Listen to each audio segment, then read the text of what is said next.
Okay. Here I am. So, we'll just keep going, right? Just keep doing the work. Just keep doing the work. And before you know it, you're like, wow, I have gotten a lot of stuff done. I'm going to show you how to make goldenrod infused honey.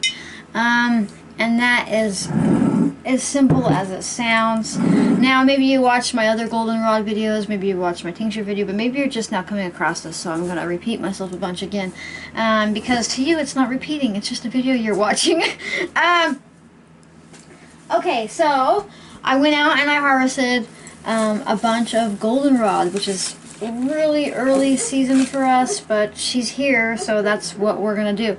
Now, honey is a little tricky. Not so tricky that you can't do this. You got this, you got this. I'll make it real simple, I promise. Honey has actually pretty low water content. And you get up into the 20-25% water content range, and she starts to ferment. And that's how you start making like mead and things like that. So it's kind of tricky when you're using fresh plant matter to keep her from fermenting. So instead of doing that, well, okay, let me backtrack here. Let me show you how to fill up a jar first. So when you're gonna make this honey, you're gonna just you're just going to not fill the jar up all the way. Like if you've watched my tinctures before, I don't want you, my tincture videos before where I'm like, you have to fill the jar up all the way. I don't want you to fill the jar up all the way with your fresh plant matter when you're making an infused honey. Because a little fermentation is okay, but if you do that, you're not going to have much space for honey, and the water content is going to be through the roof. And before you know it, you could have a jar exploding on you, unless you've got a fermentation cap on it. And we're not really trying to make goldenrod mead right now. We are trying to make goldenrod infused honey. And you're like, what is this honey good for? Well, goldenrod in general, she's pretty good for seasonal allergies, colds, and flus. As a natural diuretic, meaning she makes you piss a lot, and that's really good if you've got bladder infection, kidney infection, a lot of water retention issues, kidney stones. But the honey, and she can do all that, the honey can do all that, but the honey is more specific for, I would say, colds and flus and sore throat. So I really like her for that. And I think that she tastes pretty good. All goldenrod varieties, and there's quite a few in the U.S. and you know, Canada and places like that, are medicinal. Some taste better than others. So luckily, our variety is pretty sweet tasting. So she goes well with the honey. But also, if you've got a variety that's not so sweet tasting, honey can fix that. So I'm going to fill it about halfway up. And you can use dried plant matter to make an infused honey. I'm just going to tell you that it's not going to be as potent, it's not going to be as flavorful, and you're going to want to fill the jar up as much as possible, and you're going to need a lot of heat, like sit it on like a seed heating mat or something, to get that honey to infuse really well. So a lot of people think that goldenrod is responsible for their allergies in the fall, which is when she's supposed to be blooming, but the weather is being weird here because it's just the dead of summer and she's blooming. But actually she's not. It's the ragweed that generally blooms along with her, because the thing about goldenrod, you might have heard me talk about already, is that her pollen doesn't come off of her. Her pollen relies on bees and other pollinators landing on her and then going to another. So in that regard, she can't be causing your allergies because you're not breathing in her pollen. She's actually very good for allergy relief. So I'll probably just cut a little bit more in there. I probably should have remembered to grab a stirring stick, so I might have to run and grab that. This is raw honey. And you don't have to use raw honey, but I prefer raw honey. Now, some people don't think that raw honey helps with seasonal allergies at all. And I do and don't agree. I agree that this honey is not going to in any way help you adapt to the pollen that floats around, because bees don't go after the pollen that floats around. They're not like zooming through the air and like grabbing like a ninja the pollen out of the air. They go to plants where the pollen is stationary, and that's why you need pollinators. So most of the time the stuff that's floating around the air is never going to be in the honey, because you aren't, like, the bees aren't feeding off of that. Totally lost it. But I do believe that it can help our immune system become more familiar with dealing with pollen in general. And she's got a lot of really good healing properties too beyond that. Good for your immune system, all that kind of stuff. And so with sore throats, she's amazing. So what you're going to do, you're like, well, why wouldn't you put the honey in the jar first? Because if you put the honey in the jar first and you put the plant over top of it, it will take forever to sink down. I mean, and you can stir it, but you know, honey goes everywhere. So I'm just going to dump it on top. And then I'm going to probably have to run out of here and go grab me a stirring stick or something. But it might flow down in. It's pretty warm in here today, so as you can see, this honey is definitely very, very fluid. Of course, you don't have to make this big of a batch. So what's going to happen is that this honey is going to start extracting, a lot like alcohol does, the medicinal properties of the plant. And she's also going to start pulling out the water of this fresh plant matter. And as that happens, something really cool will happen. It will start to thin out to where you'll start to be able to shake it better. And it's almost going to get to like a thick elixir type consistency. Now, it's going to ferment a little bit, for sure. But here's the deal. I have two ways to stop that from happening. Now, well, there's a way to stop it from happening, and there's a way to make your honey, once it's been infused, shelf stable again. Now, I could take this vodka.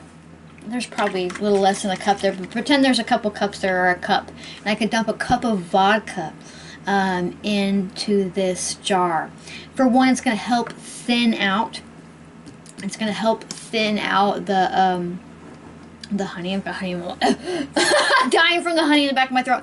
It's going to help thin out the honey and help it extract some of the alcohol soluble properties in your plant matter. But it's not going to ferment. And when we ferment, we get a little bit of like good bacteria going on in there. You know, we want that. It's good bacteria for our stomach. But you also have that in the raw honey as is. So it's really up to you. However, if I don't put the alcohol in this to stop it from fermenting, what I will do is when the time comes, I will strain all of this out. Just pretend like I got a poking stick and poked it down so more honey could get in there. And that's all you're missing, really. You know, just moving it around. But, okay, so the step I'm going to take with this honey, let me get back on track here. The step I'm going to take with this honey, once it ferments out all the way and it's like really runny and thin, and I'll probably have to burp the lid a few times. It won't ferment so much that it's going to explode the jar, because for one, I only put about half of it full, so there's not quite enough water content in this to make it ferment that big. I'm going to strain this, and I'm going to dump it into a double boiler. You can use a normal pot too. A double boiler is just a pot within a pot that has water underneath of it that heats the top pot with the steam off of the boiling water from below. And mainly you just do that when you don't want to like scorch something or burn something, because honey is very easy to burn because it's sugar. Sugar burns easy. But what I can do is I can put it in my double boiler, and I can start basically simmering that honey very slowly. It takes an hour or two. And you know, if you have it on low, you can kind of do other things. Just keep an eye on it, you know, stay close. Don't leave the house, but kind of be in the vicinity to check on it now and then. And I'm going to simmer off the water content. So this is going to get real thin, and then when I'm done simmering it on the stove, it's going to be thick like it was when it started. But what that also does is it kind of like gets you some of those like heat soluble properties of the medicinal, and it makes it a little it makes it thicker, so it's really going to stick to your throat for that sore throat. Now maybe you're like, I don't want to just take a spoonful of honey. What this also does is makes a great instant tea. So you can take a spoonful of that cooked back down honey, and you can pour it into, and you can put it into a cup and pour, like, you know, boiling water over top of it, and you have instant goldenrod sweetened tea. And isn't that just an awesome option? So, and it makes it shelf stable, meaning it's going to last forever again. Well, you know, it's not going to last forever like normal honey would, but you're going to get yourself a year or two shelf life versus, like, if it's fermented, it can start going bad on you. You know, just ferment to the point where you're not going to really want to safely be using that. So I think that's just a really great option. But if you want to skip all those steps, just add a cup or two of 100 proof vodka to your jar. You know, it could even be tablespoon amounts if you are using a smaller jar. You could use brandy. You can use basically anything. You want to make sure that it's at least 80 proof, and again, don't use anything stronger than 100 proof because grain alcohol is poisonous. So that's it. That's goldenrod honey. And you can really, and I'll probably make more how to make honey videos, but you can really apply this method to any plant, any safe, simple plant ally that you know, you can use lemon balm, you could use catnip, you could use motherwort, you could use anything you want, really. I've got a yarrow honey going right now, great for sore throats and fighting like bacterial issues going on in there.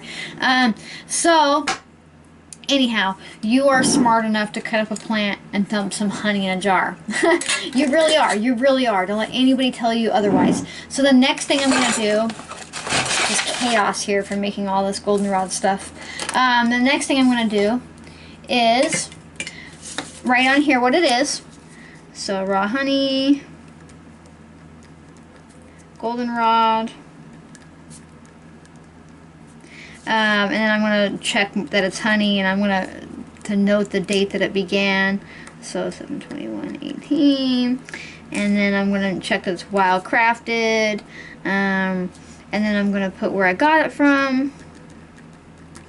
And then I'm going to stick this label on my infusing honey so I know who she is. Now, I am going to sit her in a cool, warm place because I want to actually kind of kick off that fermentation a little bit, because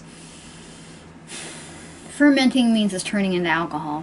And while it will not be as potent as if you added the 100 proof vodka to it, it will kind of help pull out a little bit of those alcohol-based properties. Not a whole lot, but a little in there.